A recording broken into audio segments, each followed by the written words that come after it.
আসসালামু আলাইকুম। সুপ্রিয় চাকরি প্রত্যাশীগণ, সিভিল সার্জন কার্যালয় পূর্ণ নিয়োগ বিজ্ঞপ্তি প্রকাশিত হয়েছে। সুপ্রিয় চাকরি প্রত্যাশীগণ, আজকের এই ভিডিওতে ধারাবাহিকভাবে বিস্তারিত তথ্য জানিয়ে দেওয়া হবে। কি কি পদে আবেদন করতে পারবেন, আবেদন শুরু এবং শেষ তারিখ কবে। সর্বপ্রথম যে পদটি নিয়ে আলোচনা করব সেটা হলো ক্রমিক নম্বর 6, পদের নাম ড্রাইভার, পদ সংখ্যা হলো 2, 16তম গ্রেডে বেতন প্রদান করা হবে 9,300 থেকে 22,490 টাকা বেতন প্রদান করা হবে। শিক্ষাগত যোগ্যতা প্রয়োজন হবে 8ম শ্রেণী বা জেএসসি পাস হতে হবে। তবে অবশ্যই বাংলাদেশ সড়ক পরিবহন কর্তৃপক্ষ কর্তৃক ইস্যুকৃত হালকা বা ভারী যানবাহন চালনায় হালনাগাদ বৈধ ড্রাইভিং লাইসেন্স থাকতে হবে। অভিজ্ঞ সম্পূর্ণ এবং এসএসসি পাস প্রার্থীকে অগ্রাধিকার দেওয়া হবে। তারপর হচ্ছে ক্রমিক 5, পদের নাম স্বাস্থ্য সহকারী পদে 74 জন জনবল নিয়োগ করা হবে। 16তম গ্রেডে বেতন প্রদান করা হবে। উচ্চ মাধ্যমিক সার্টিফিকেট বা এইচএসসি পরীক্ষা উত্তীর্ণ হলে আবেদন করতে পারবেন। তারপর হচ্ছে ক্রমিক 4, পদের নাম অফিস সহকারী কাম কম্পিউটার মুদ্রাক্ষরিক পদে 3 জন জনবল নিয়োগ করা হবে। 16তম গ্রেডে বেতন প্রদান করা হবে। উচ্চ মাধ্যমিক সার্টিফিকেট পরীক্ষা উত্তীর্ণ হতে হবে। তবে অবশ্যই কম্পিউটার ব্যবহার দক্ষতা জানা থাকতে হবে। তারপর হচ্ছে পদের নাম স্টোর কিপার, পদ সংখ্যা হলো 5টি, বেতন 16তম গ্রেডে প্রদান করা হবে। উচ্চ মাধ্যমিক সার্টিফিকেট বা এইচএসসি পরীক্ষা উত্তীর্ণ হতে হবে। তবে অবশ্যই কম্পিউটার ব্যবহার প্রশিক্ষণ প্রাপ্ত হতে হবে। স্টোর কিপার পদধারীগণকে সরকারি বিধি মোতাবেক জামানত প্রদান করতে হবে। তারপর হচ্ছে ক্রমিক 2, পদের নাম মুদ্রাক্ষরিক কাম কম্পিউটার অপারেটর পদে 1 জন জনবল নিয়োগ করা হবে। 14তম গ্রেডে বেতন প্রদান করা হবে 10,200 থেকে 24,680 টাকা। শিক্ষাগত যোগ্যতা প্রয়োজন হবে স্নাতক বা সমানের ডিগ্রি পাস হতে হবে। তবে অবশ্যই কম্পিউটার প্রশিক্ষণ প্রাপ্ত হতে হবে।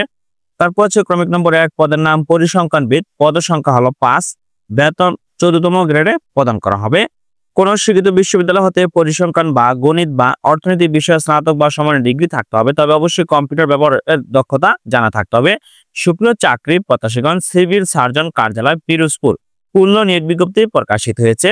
পিরোজপুর সিভিল সার্জন কার্যালয় এই বিজ্ঞপ্তিটি পূর্বে একবার প্রকাশিত হয়েছিল। তবে পূর্বে যারা এই সার্কুলারে আবেদন করেছেন তাদের নতুন করে আবেদন করার কোনো প্রয়োজন নেই। পুনরায় আবার নিয়োগ বিজ্ঞপ্তি প্রকাশিত করা হয়েছে সিভিল সার্জন কার্যালয় পিরোজপুর। তো এখন জানিয়ে দেওয়া হবে আবেদন শুরু এবং শেষ তারিখ কবে এবং আবেদন করতে হলে প্রার্থীর বয়স কত হতে হবে।